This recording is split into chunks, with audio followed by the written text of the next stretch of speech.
Pakiusap ko lang kung sino man ho kayo, huwag niyong gamitin ang Honeylet may panawagan sa lahat ng taga-suporta ni PRRD. Bago tayo magpatuloy, kung hindi ka pa nakasubscribe sa ating channel, mag-subscribe na para sa ating future update. Sa isinagawang interview ni Maharlika ay dito ibinahagi nito ang mga naging karanasan ni PRRD habang nasa loob ng ICC Detention Center. Aniya napakahirap umano ng sitwasyon ni PRRD dahil mismo ang kanilang nurse ay hindi po pwedeng makapasok sa loob. Tanging mga nurses lamang raw ng ICC ang po pwedeng tumingin sa sitwasyon ni PRRD sa loob. Ngayon may pinaabot rin na mensahe si Ma'am Honeylet patungkol sa mga taong humihingi ng mga tulong sa social media na umano'y nagpapanggap na kamag-anak nila para makalikom ng pera. Ay huwag umanong maniwala ang mga mamamayan dahil wala raw sa kanilang pamilya ang gumagawa ng ganito aksyon dahil una pa lang hindi raw nila gawain ang humingi ng pera sa ibang tao. Ang mga panalangin at suportang ibinibigay ng mga Filipino ay sapat na raw upang maibsan ang lungkot na nararamdaman ni PRRD. Sa ngayon, aniya lahat ng mga birthday greetings ng taga-suporta ni PRRD ay naibigay na niya sa loob upang mabasa ni PRRD at maibsan man lang ang lungkot na nadarama ni PRRD sa loob ng detention center. Ngayon, nag-aalala si Ma'am Honeylet sa sitwasyon ni PRRD sa loob. Dahil kung matatandaan natin, may mga karamdaman na rin si PRR dahil katandaan nito. Nilinaw rin ni Ma'am Honeylet sa lahat ng taga-suporta ni PRRD na ipagpatuloy lamang ang mga suporta nito dahil ang boses umano ng mamamayan ay patunay ng mahigit na pagmamahal ng mga taong bayan sa dating Pangulo ng Bansa. Samantala sa naging interview kay Ma'am Honeylet ay naging emotional si Ma'am Honeylet habang inaalala ang mga nangyayari sa kanilang pamilya dahil lamang sa politika. Ngayon nating pakinggan ang iilang pahayag ni Ma'am Honeylet at Maharlika. first aid. Yeah. I will let you see with your own eyes the destruction and the punishment of the wicked. Yeah. Ang ganda ng promise ng Panginoon.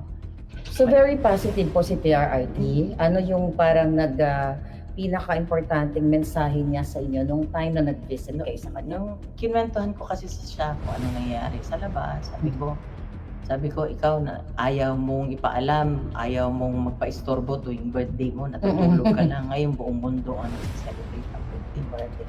Yeah, birthday niya. So, tuwang-tuwa naman siya. Oo.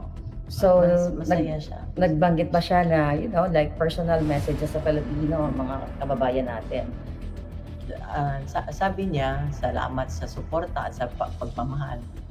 As usual, sabi niya, mahal niya ang lahat ng ang mga Pilipino sa buong mundo, sa Pilipinas at sa labas ng bansa, sa anumang parte ng bansa. Mahal.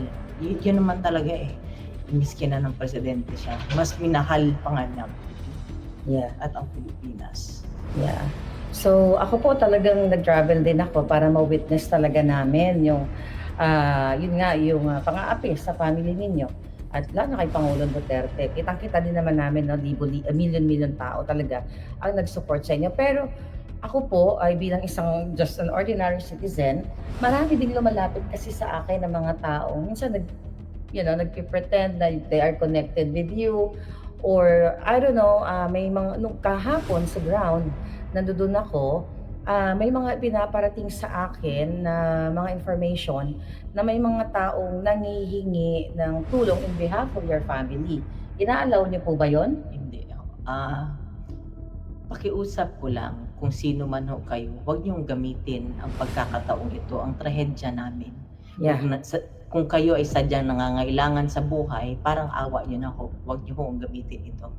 Dahil kami ho bilang pamilya, si VP Inday, si Congressman Pulong, si Mayor Baste, hindi ho kami hihingi ng tulong o financial na tulong sa ibang tao. Kami ho, kung kinakailangan naming umutang, yun ho ay gagawin namin. Merong nagkwento sa akin. Maraming lumalapit kasi alam nila, desperado kami, di ba? Yeah. Lumalapit sila na ganyan. Sabi ko, kung kaya mong gawin, bakit hindi mo na lang gawin? Bakit, maraming mga kwento, mga storya. Sige, kung kaya mong gawin, gawin mo na lang. Yun ang ano ko. So pakiusap ka lang. Yung totoong nurse, alam mo, natulog sa bahay namin, Maharlika. Yung totoong nurse na nag-aalaga, ako nag-interview nan, before pa siya naging presidente. Ah, So sa bahay namin niya natutulog, sa sala namin natutulog, nag-aantayan kay PRD kung kailan siya tatawagin. So yung totoong mga nurse hindi nagsasalita. Kami may group chat kami ng kasama ng mga nurse na nag-aalaga siya, nagre-report sila sa akin kung ano. So yung totoong nurse, hindi iyan nagsasalita. Code of ethics siya ng nurse, na Nurse, hindi ka dapat magsalita. Disclose sa iyong Yes. kuya. Nagtatago yung totoong nurse.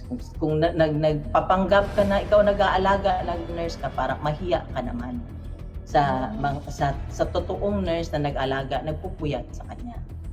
Pero po yung nurse ni Pangulong Duterte, di ba, hindi naman inalaw na magstay Kaya nga, dito? ultimo nurse, di ba? Yeah. Ang nangyari niyan, hanggang ngayon, para sa akin, parang bangungot. Hindi ako makapaniwala. Hindi ko akalain na pag walang passport ang tao, pwede palang idalahin sa pwede palang dukutin. Kidnapin, yeah. Yeah.